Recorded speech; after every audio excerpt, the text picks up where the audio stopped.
Video we're going to study how to create jar files. First of all, why are we intending to create jar files? Now suppose for example you are a developer and you've created this project for your client. So this is a self-exception project that we've created, and it's there, I suppose, in the previous video.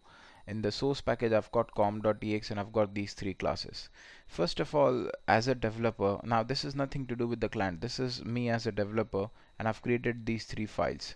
These are Java files, of course. And first of all, I have to identify which is the class that has a main method. It's quite clear that app class has a main method, so I'll go here in the app class. And as a programmer, because I know that to execute this I'll have to press Shift F6, and if I was to very quickly check what the output is, it's withdrawal success, balance is 20,000. Now this is something that I would want my client to also see. But the problem is, if I give the code to my client, the person can obviously do the changes as per the requirement. Secondly, the client might not be able to know that all these things have to be done in NetBeans. So we can't expect people who are non-technical to know all these ID terms and copy paste in ID and do all this stuff.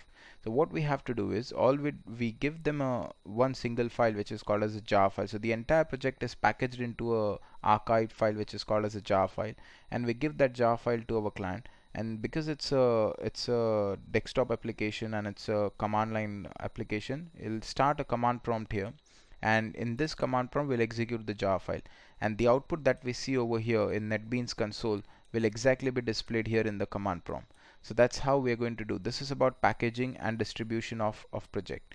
I know it's hard to obviously grasp what I'm saying at the moment, but just bear with me. Once the video is finished, I'll again come back to whatever the explanation I've given you just now. Let me quickly go to this project here. This is the project which I want to distribute, which I want to give to my client. I obviously know that app.java is the class, or app.java is the file which has a main method here. First, what I'll do is I'll go to this, I'll right click on this project name, properties. Here we've got a lot of options. We haven't really discussed about this in the course, but I'll talk you through a few of them. This run is something that we have done before, because if you remember during assertions topic I might have passed some arguments here to virtual machine. So here now, once you click on this run, here you can see there's a main class, and right now it's blank because I haven't really set the main class. I need to say to this JVM that what is the class that has a main method. So I'll browse, and JVM here selects one for me. So I'll just say select main class. Once I do so, now this app class comes over here. This is a complete qualified name. com.x is the package, and then this is an app here. Once this is done, I'll go to packaging, and in this packaging, if this is not selected, compress jar file is not selected, do select this because it obviously does the compression. It's an archive file, we need that compression. And here what it says, exclude from jar file .java files.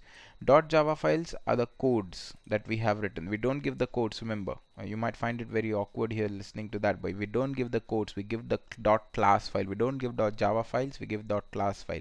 Because if we give the class files, if there are any changes that our client needs to make at a later date, they come back to us again. So we get the maintenance money. That's how we earn money.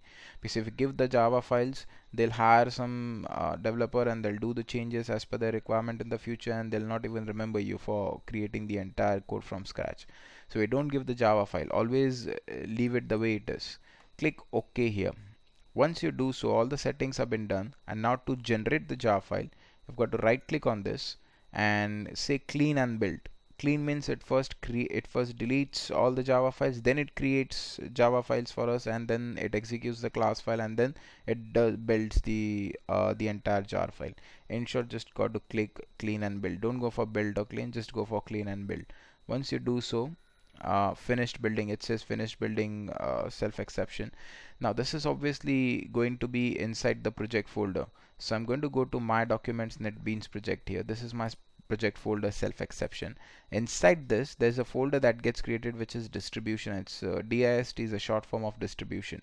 If I go inside this, you can see there's a readme file, so obviously you can read the folder. Whatever has happened is over here, built output description, but as you know, no one reads this.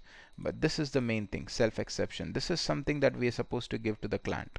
Of course, this is a command prompt, or this is a desktop application, so you can't really execute this. Open with Java platform, you can't really do that because you'll have to use command prompt.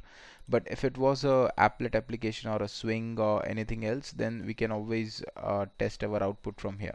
But let's say that we have this self exception jar file. Now how do we execute this? How do we see withdrawal success output? I go to command prompt here, and I'll have to navigate to this directory here. So first of all, I'll come outside of wherever I am. So I'm going to say cd slash, so I come inside the C drive, and I'll just very quickly copy the location here. Copy, and I go over here, cd, and I'll paste it, enter. So this is my location. To execute the jar file, I'll have to type java hyphen jar, because I need to say to JVM that I'm executing the jar file, and the name I think starts from S. So I'll press S and tab, so entire name comes up for me. And if I press enter, you can see this is how the output output is in the NetBeans as well. So check the output from NetBeans. Of course, these are the jar files, things that have been created. I'll very quickly execute this from NetBeans here, shift F6. So this is the output in NetBeans, and this is exactly what even the client sees in the command prompt. So that's how you do the distribution, that's how you give the jar file. One more very important security stuff: if you look at this file here, you can always it's an archived file, for you can always extract it. So if you try to extract it, something like extract to here, see the folder comes up. Now if you check this folder, com x, and if you look at this, these are all class files, you don't have the Java file.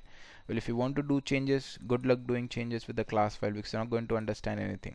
So if you wish to do changes in your project, you come back to me again, you pay me the maintenance money, I'll do the changes for you, because I'll have the Java files here. So I'll do the changes, I'll again repackage it, I'll again give you the jar file. That way we will do the changes. So this is how deployment this is how the packaging and distribution is done, and that's what the concept of jar file is. So that's it for this video. I'm going to close out the video now. Thanks.